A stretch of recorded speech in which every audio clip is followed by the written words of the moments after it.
मेरा इस प्रश्न का आप जवाब फरमाओ कि संत समाधि जाए के पाचा क्यों आते हैं? संसार में पाचे क्यों आते हैं? ब्रह्म सुख में गर्क हुआ, अगर वास्तव में उस ब्रह्म देश के सुख ससुर राम जी के देश के सुख में अगर वो गर्क हो गए तो क्या सुख तो जगमाई, तो क्या सुख तो जगमाई भेद या को मिल। ऐसा कौन सा संसार का सुख बाकी रह गया जिससे वो संसार में वापिस आते हैं? इसका भेद मुझे बताओ। ब्रह्म हमारा भांग ब्रह्म के शरण है, हमारा ये ब्रह्म मिटा करके मुझे राम जी ब्रह्म के शरण लीजिए। कहता हो गुरुदेव जी, वो गुरुदेव वो ब्रह्म में समाये, सबके अंदर ये ब्रह्म है। आप इस ब्रह्म शंका को मिटाओ, संत समाधि जाए के पाछा आवे का है। तारो नाम क्या है बेटा? सोनाक्षी है? सोनाक्षी सोनाक्षी। बहुत बहुत भजन किया बाबू से। आका माजू। और तेरा क्या नाम है? डिम्पल। इन्होंने भी बहुत, ये भी भतीजी, और नीतू ने भी बहुत भजन किया। ये भी मेरे वाक्य ये महाराज की सत्ता का पराक्रम है। और अभी तुम अभी से भजन में लग जाओगे तो बेटा राम जी तुम्हें अति शीघ्र इस घट में मिलेंगे। और आज राम जी के मिलने की आपके लिए रास्ता खुल गया है। आज राम जी के देश में जाने का मार्ग आपका खुल गया। भारी कृपा राम जी की आपके ऊपर हुई है। निरंतर समय निकाल करके अगर आप पढ़ते हो तो घर पे पढ़ाई भी करना, और कम से कम बेटा 1 घंटा सिमरन रोज करना। फिर धीरे धीरे अगर बढ़ता है तो कोई बात नहीं, लेकिन कम से कम 1 घंटा भजन करना, ताकि ये तार हमेशा परमात्मा से जुड़ा रहे। और अमर लोग जाने का मार्ग जो इस घट में है, हम जल्दी से जल्दी एक एक स्टेशन को पार करते हुए आगे बढ़ जाएंगे। तो भजन में कमी मत करना, क्योंकि आज 27 राम सभा प्रकट हुई है। तो हमें बस अब उस आनंद को प्राप्त करके ही रहना है, विचार करना। तो तांतिया कह रहा महाराज संत समाधि देश में पहुंच के वापस क्यों आ जाते हैं? ऐसा क्या जगत की बात रहती है? तो आप हमें थोड़ा बताओ। ये सब के मन में प्रश्न पैदा रहता है, तब महाराज है जो किस प्रकार देखो इस प्रश्न का कैसे जवाब देते हैं। और हमें भी समझना चाहिए कि जल में नारिया लूण रे, तुरत गले नहीं माई। नारी कर संसार के, फिर लेत उठाई, फिर लेत उठाई। पाछोले नारी यूं 10-15 बार नमक सब ही कुंगारे। सुख राम करे सुन तांतिया, ओ क्यों जन आवे जाई। जल में डाया लूण रे, तुरत गले नहीं माई। देखो महाराज तत्कालीन समय में जैसी परिस्थितियां थी उसके अनुसार महाराज ने संसार का दृष्टांत देकर के समझाया कि जल में डालिया लूण रे तुरंत गए। आज तो नमक पीसा हुआ आता है, और आज से 300 साल पहले ये 3 शताब्दी दिवस हम मना रहे। महाराज को 300 वर्ष हो गए इस धराधरती पर प्रकट हुए। 300 वर्ष, तो 300 वर्ष पहले नमक हमें आज जैसे पिसा हुआ नमक उपलब्ध हो रहा है, ऐसा नमक नहीं मिलता।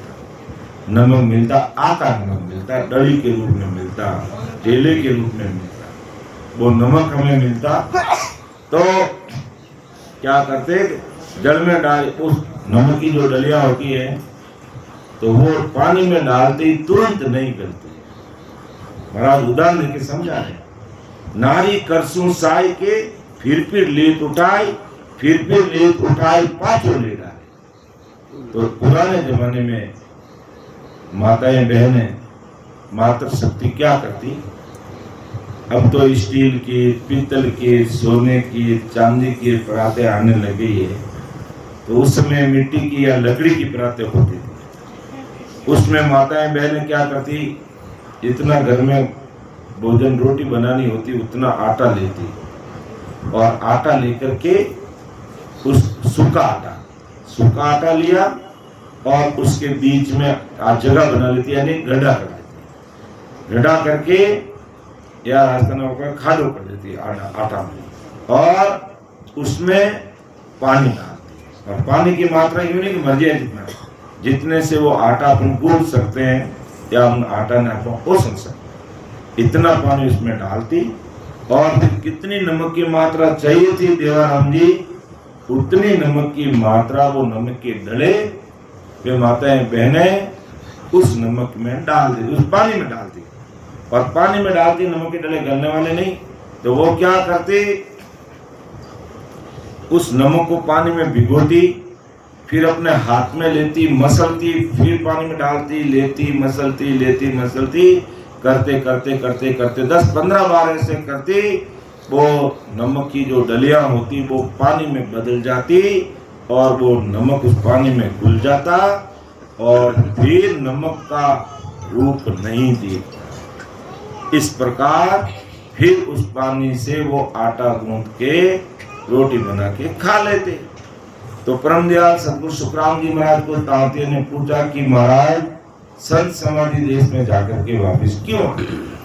तो महाराज ने कहा कि जल में डालिया लूण रे तुरंत गले नहीं है, तो नमक तुरंत तो गलता नहीं है, कितनी बार 10-15 बार उसको लेना पड़ता है, हाथ में मसलना पड़ता है, फिर वो नमक का रूप मिट जाता है। तो इसी प्रकार परम दयाल सतगुरु सुखराम जी महाराज तत्कालीन समय में तांतिया को समझे और आज हमें समझे। देखो आज अपन भजन कर रहे हैं और ऐसे कई भाई बहन हैं जो 10वें दरवाजे के परे का सुख लेते हैं, उस बिल्कुल समाधि में 2 घंटे 4 घंटे बैठ भी जाते हैं, आनंद भी लेते हैं और फिर संसार का भी काम करते हैं, संसार में भी रहते हैं। तो जब तक उसके पूरे कर्मों का खात्मा नहीं हो जाता और ये मायावी जगत की काया को त्याग नहीं देता, तब तक संत समाधि देश का सुख लेते हुए भी वाकई संसार में आते रहते हैं। अर्थात जब सारे संचित कर्मों का खात्मा हो गया और हमारी सांसा रूपी पूंजी पूरी हो गई और वो अमर देश में पहुंच गए, फिर वो संसार में नहीं आते। अर्थात जन्म लेने का बीज ही बढ़ गया। जैसे नमक को 10-15 बार मसल के खत्म कर देते हैं तो क्या नमक का रूप हमें दिखता है? इसी प्रकार वो संत वापस जन्म में नहीं आते। इसलिए उन कर्मों को काटते रहते हैं और भजन सिमरन करते रहते हैं, समाधि का सुख भी देते रहते हैं। तो इस प्रकार आते जाते रहते हैं और पूरा कर्मों का खात्मा हो जाता और फिर वो अमर देश चले जाते हैं, तो फिर वापस नहीं आते।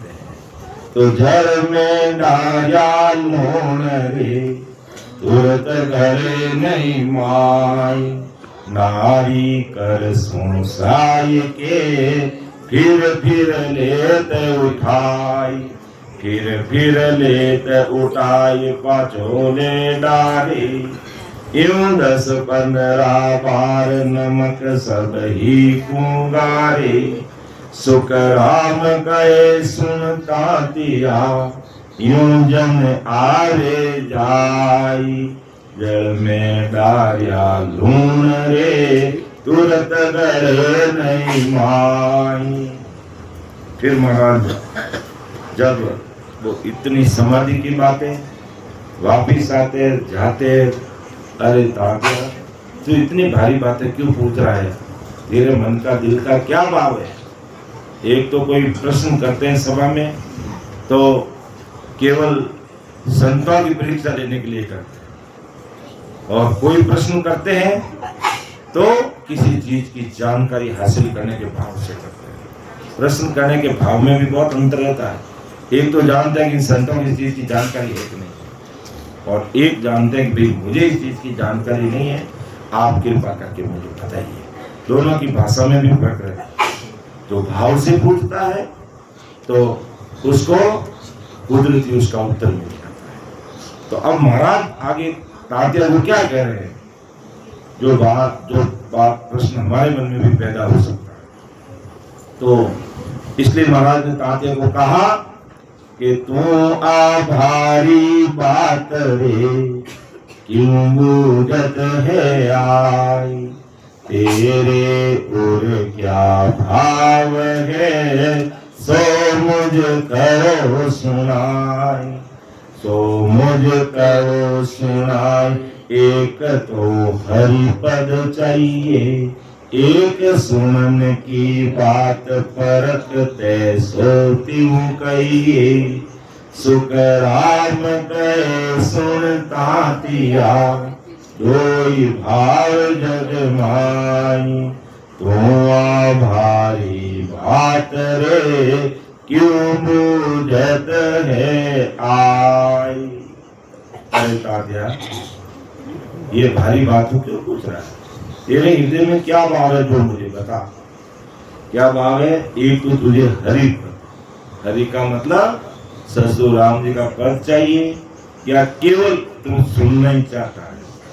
पर तैसो क्यों कहे, तेरी परीक्षा कैसी मुझे बता, कैसा क्या करना चाहता है? सुखराम के सुनता या दो ही भाव जग में। अब दो भाव है जग में, तू केवल एक तो तू परमात्मा के देश में जाने के लिए पूछ रहा है, या केवल एक सुनने मात्र, कि केवल मुझे सुनना है। दो भाव है। अब तू कौन से भाव से मुझे पूछ रहा है, तू मुझे बता।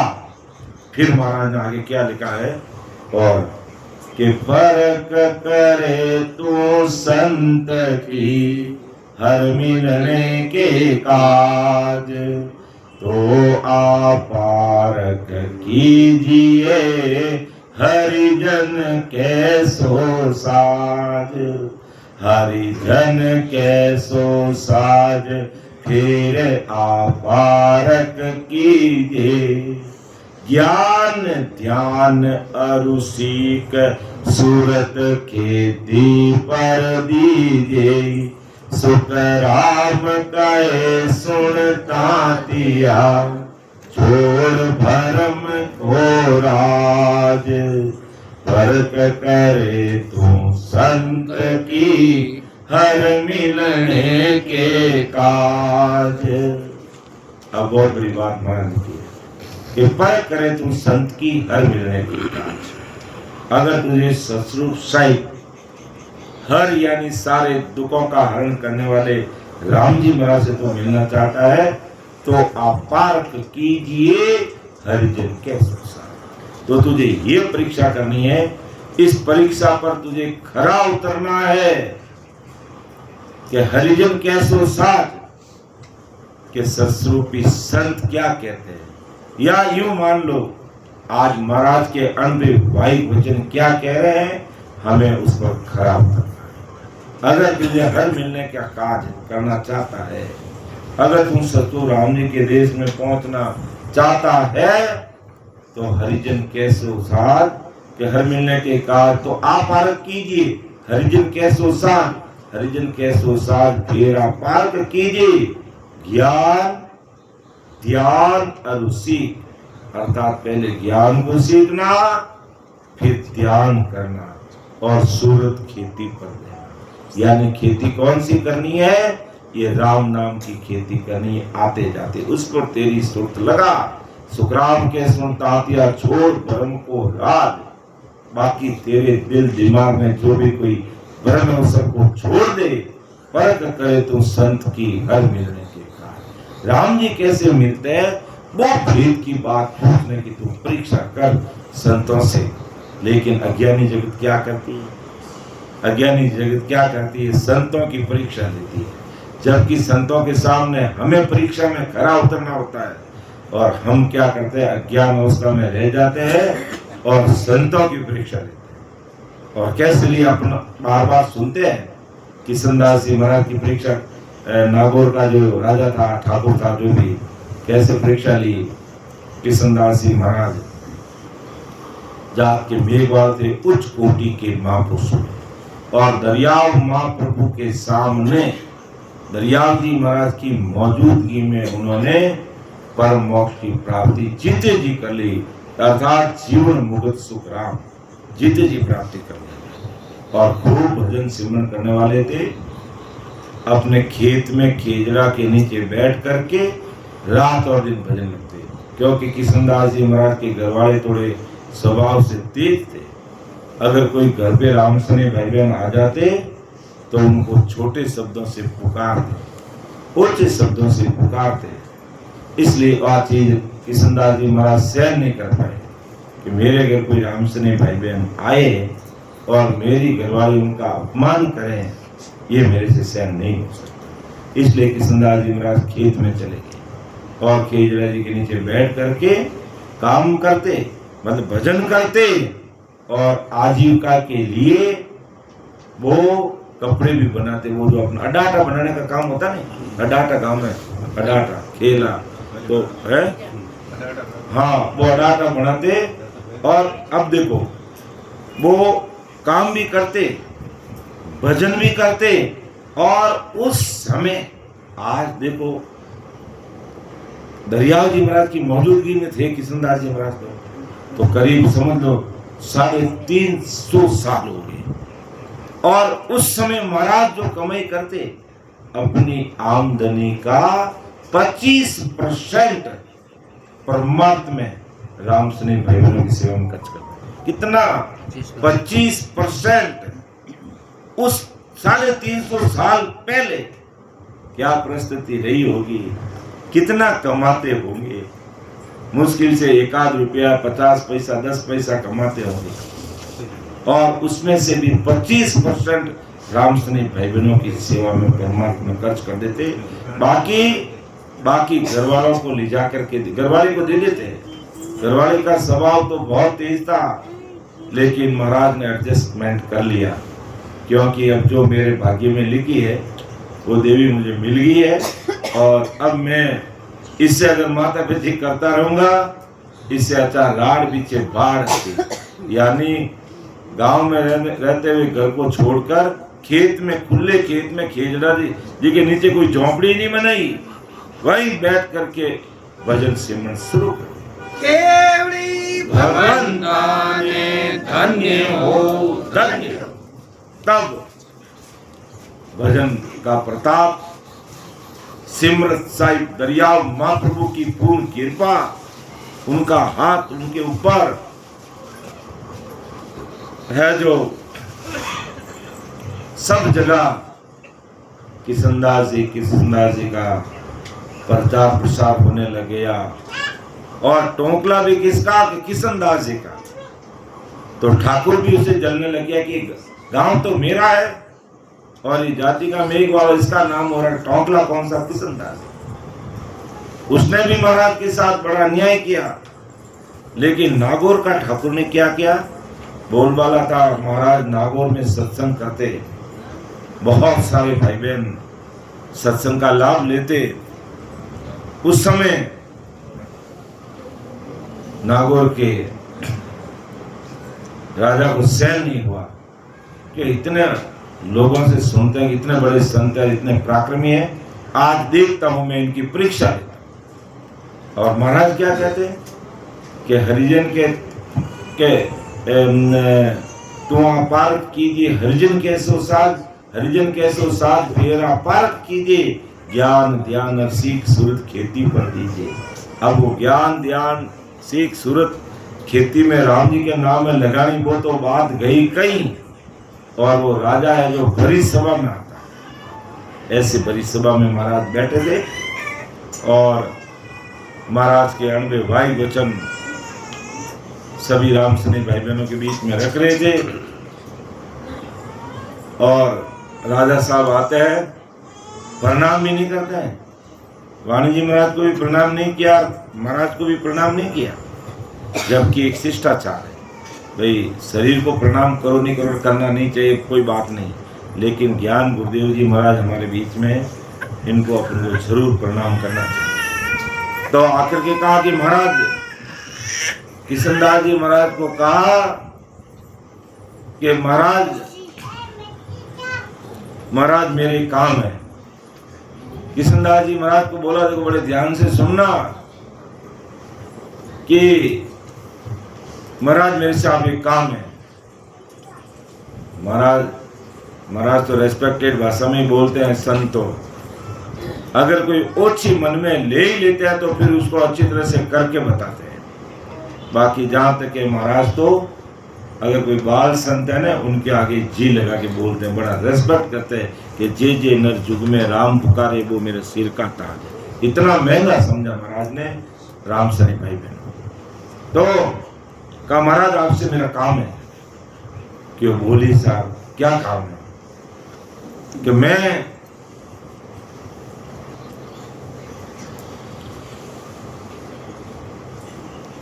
अच्छा कौन सा पीर होगा और भाई जी लेना आएगा।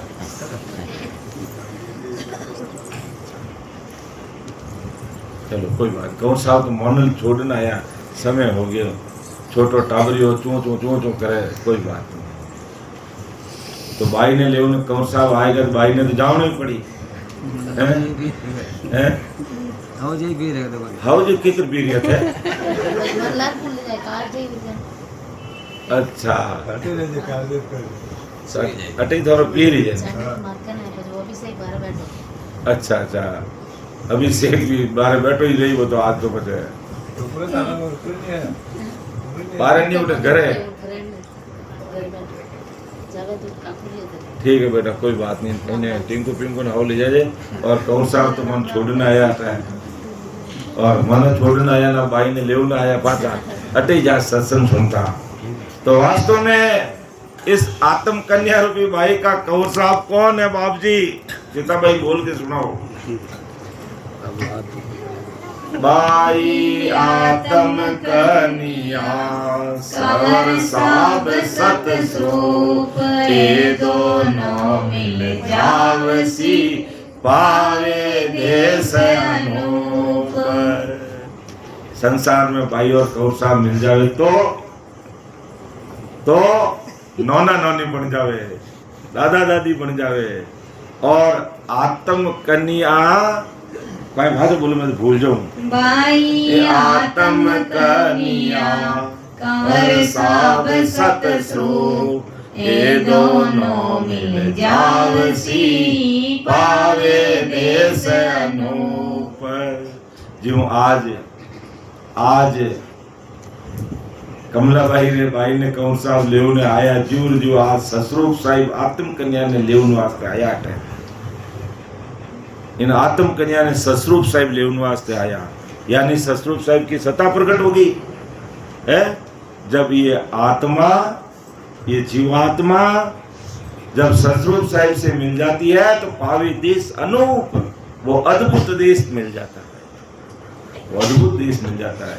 जब भाई जी रवाना रिया कौन साहब रवाना रिया जब मने वो ससुरूप साहिब याद आएगा, क्योंकि ससुरूप साहिब तो आज अपन में ही बैठा है, ये तो घट में बैठा है और सगड़ा ने आनंदित कर दिया। वे आई परीक्षा है देवा भाई, देवाराम जी, नारायण साहब और सभी भाई बहन, ये ससुरूप की सत्ता की पहचान यही है, ये पहचान यही है और दूसरी कोई पहचान नहीं है।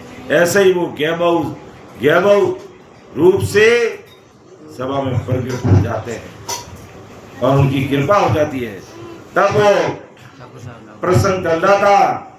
ये बेटा बोल मत तो तुम बोले जब मारो ध्यान थार में रहे थार में ध्यान दिया मैं तो बार बेटा ने राम राम करूंगा और थने बजे ससुरू मिला दूंगा।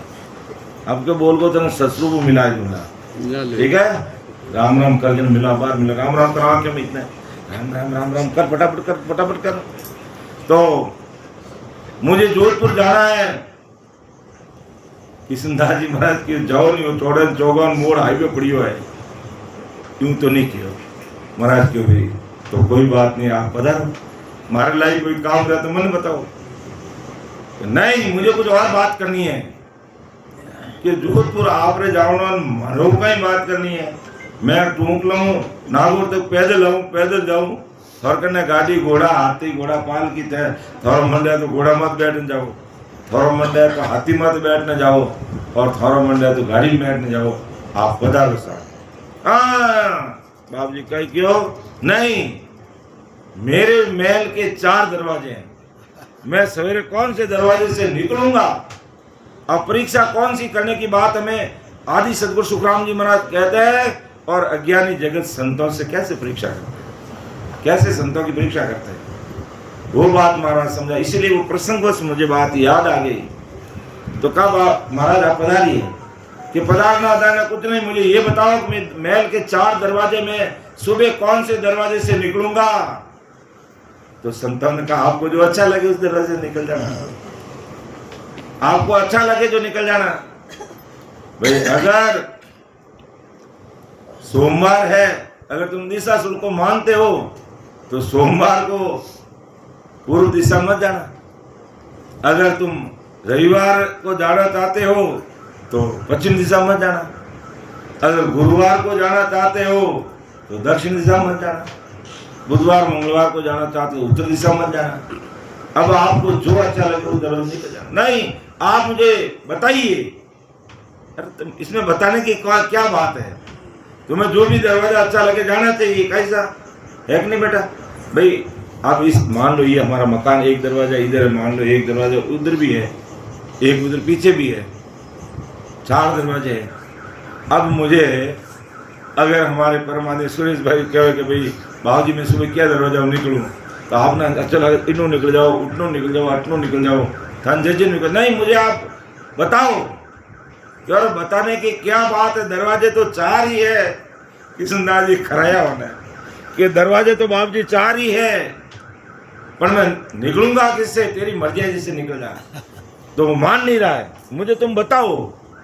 क्यों मैं ऐसे तो नहीं बताऊंगा, एक पेपर ला, एक लिफाफा ला और फिर उसमें लिख के दूंगा, और सवेरे तुम जिस दरवाजे से निकलता है 5 आदमियों को साथ में रखना, और बाद में लिफाफा खोल के देख लेना, उसमें वही लिखा है जिस दरवाजे से तू निकलेगा वो मैंने इसमें लिख दिया है। अब क्यों दुनिया री तो खोपड़ी इतनी चले, जी दुनिया री बुद्धि रहती थी इतनी चले, संतोरी तो बुद्धि ससरूप साहिब री कृपा उठे अमर लोक तक री चले। जने किशनदास जी महाराज ने लिखना जो लिख दिया राम जी का नाम लेकर के, और लिफाफा बंद कर दिया कि वो अकेले मत खोलना, 5 आदमियों को साथ लेना। दे कि हाँ नहीं कल ही टाप पड़ी, 5 कहीं ठहका तो 10 जन आते ले लूं, लेकिन मैं सवेरे निकल के आपसे वापस मिलता हूँ। अब महाराज ने लिफाफा बंद कर दिया किशनदास जी महाराज ने, और निकल गया। और जाते ही महल में कहा कि एक नया दरवाजा खोलो। किशनदास जी ने 4 दरवाजों में से एक दरवाजा लिखा ही होगा, पूर्व का, पश्चिम का, उत्तर दक्षिण, एक दरवाजा लिखा ही होगा। अपन क्या करते हैं, रातों रात जो हाथों हाथ खाद खींचे को पाइप डालको ने जो मकोड़ो बड़को में हाथों हाथ खाद खींचनी पड़े, निखा बटका भरे वो मकोड़ो बटका भरे बदे। हाँ हंसे क्यों बेटा, खाद डाले जाने खींचनी पड़े, और नहीं खींचे खाद तो मकोड़ो बटको भरे। अब छोटो मोटो रह तो काई टापर मोटोड़ो मकोड़ो देख ले, और कहूं देख के तो बड़ो मकोड़ो। अब दूजो की धकायो को ने माई के लिए मैं गाली दूंगा। चलो कि खाद खिंगणी मकोड़ो आजा तो बाहर कार जानो, बीच उधरी बढ़ जाती बाहर कार जाने। जीव जंतु बढ़े जन काई करा भाई, जीव जंतु बढ़ जाए काई करा। मारे घर बाहर के जोधपुर में कहीं भाकरो इलाका जो बिच्छू घड़ा देवता, मेरे प्रसंग बात भर प्रसंग याद आए वो, तो बिच्छू नहीं हो तो बिच्छू घड़ा देवता बाटो में निकलता, जो अब क्या है कि आज कई करे, पर भावजी वो कह जो महापुरुष प्रमोद ने की कर अमर लोग री बातें बताओ जो मेरे बस की बात नहीं है। वो ये बात तो एक देवबी हसैन जी ने साहब कह रही हूँ कि लेपरो ने सीधो मैं गाली ना यूं यूं पूछन डागा कोई ना आप पड़ को रह रही है। तो फिर क्या हुआ, पड़ोस में क्या है कि बूढ़ा दासा बूढ़ा दासा अब नहीं कहूँ बाहर क्या भावजी राज कहीं भी एड़ी एड़ी बातें करे क्या तो क्या कि छोरो आवे जो को पेट बना पेट बंद पुराने लुगाई बनने आवे बच्चे भावजी उन्हें छोरी कर दें। छोड़ो 20% को बाद में लेंगे, आगे लेंगे, कल पार्सी के घर पे लेंगे, इसको याद आएगा। तो छोड़ो दासा दुखी रहेगा क्योंकि बीतू भड़को वाली जगह मत करे, बीचू करे हम क्या करे, नो एंट्री एरिया बीतू बढ़ जा दूसरे को हाथ लगा। चलो आगे देखते हैं। तो अब भावजी हकीकत बीचू नो एंट्री एरिया में घुस गया था और रोने लगा जोर जोर करा बिच्छू खाई को, और सता जो को मैं ही खड़ो नारायण भी हकीकत कह रहा हूँ, मैं ही खड़ो मैं क्यों कह लियो अरे बिजू खाएगो मैं क्यों चिंता मत करो मैं आ सहमति हो तुम्हारी भाभी ने मिलो के मैं क्यों भाभी ने क्यों मिलूं मैं बिजू ने छुड़ाई दो कह सहमति हो पता जा भाभी ने मिलो मैं समझ को मैं क्यों डोगरी आपकी जगह बिजू खाएगो है देखो भाभी संग भेजे मैं तोड़ने जाओ ढासा जाए सते एक तो क्यों रियो का बिजू खाएगो मैं के खायो कटे मैं क्यों बटे जाए न पूछो मैंने कहा मैंने वो नहीं बतायो तो ऐसा हो जाता कई बार वास्तविक घटनाएं होती तो फिर अब बीजू कहीं के जीव कटी बैठा रहना है ना हड़ो पको चढ़ जाओ तो अने जीव हालियो के भाई हाथ दबाए को बटको भर लियो ये स्थिति हो जाती तो फिर संतों ने अरे ते हजो कोई चैन नहीं रे मैं तो इतनी गर्मी पड़े कि किने टूटियो बंद रह जा हकीकत बात है टूटियो बंद रहेगी हाँ रहेगी टूटी बंद पिछली बार एक हमारा हाथ में आई जी आया जब अबे हंका मतड़ो मने तो क्या कोनी अने 2 दिन तक बाबू नहीं कियो और पता है जो को बोला फिरे और अति बड़ी